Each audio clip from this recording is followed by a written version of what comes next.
May hidden charges ba sa Urban Deca Ortigas, Manila, or Cubao? This is actually one of the most common questions I get from clients. And in this video, pag-uusapan natin kung may mga hidden charges ba na dapat mong malaman bago ka kumuha ng unit. By the way, I'm Paolo, sales manager and also a resident here at Urban Deca Homes Ortigas. And may good news ako sa iyo, hidden charges are not something you have to worry about here. In fact, standard protocol dito na bago ka makapag-reserve ng unit, dinidisclose muna ng sales team yung complete breakdown ng fees and charges para walang gulatan or hidden surprises later on. So kung plan mong mag-invest dito, it's important to know exactly what you're paying for. So, ano-ano nga ba to? Unahin natin ang move-in fee. Ang move-in fees ay standard in almost all condominiums. May mga condo projects na sinasama na to sa total contract price ng unit, while others like Urban Deca charge it separately.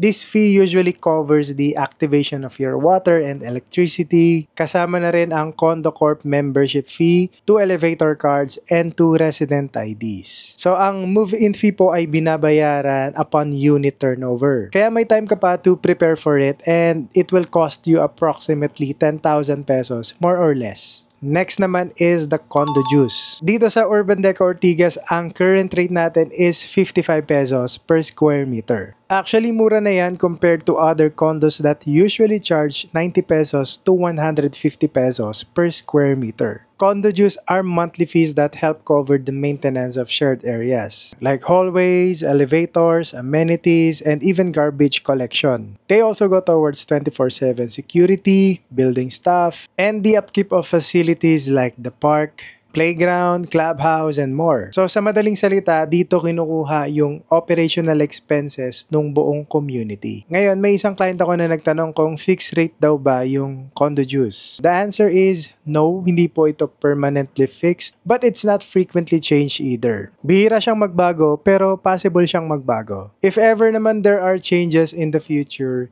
it will still be subject to approval by the homeowners. And yung mga changes tulad nito usually happens only if there are increases in maintenance costs or upgrades in services. Well, I hope I was able to clarify that.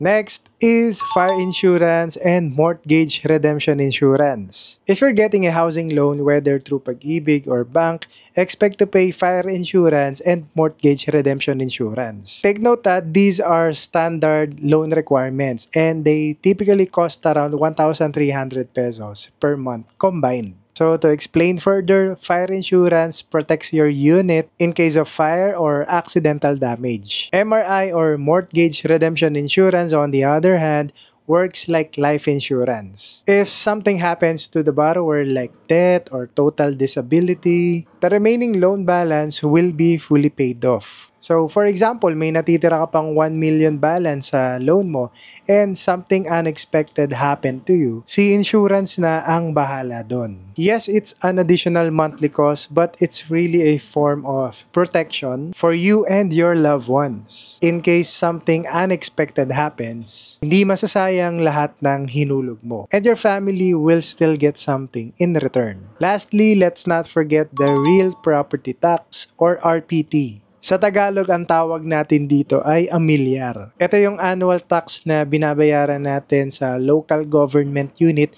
or LGU. And automatic to sa lahat ng klase ng property owners. Whether you own a condo, a house, or a lot, basta nakapangalan sa iyo yung property, kailangan mong magbayad ng real property tax. So para saan nga ba ang RPT? It's a tax on land and improvements just like your condo unit. And ginagamit to ng LGU or local government unit to fund public services like road repairs, garbage collection, disaster response, barangay programs, and more. Yearly po ito binabayaran and the amount depends on the assessed value of your property. But dito sa Urban Deca Ortigas, ang RPT dito usually ranges from 2,000 pesos per year. which you can pay online through the Pasig City portal or directly over the counter. And I'd like to add, sa ibang developers may tinatawag pa silang closing fees or lump sum payments. Usually that's around 5% to 10% of the total unit price.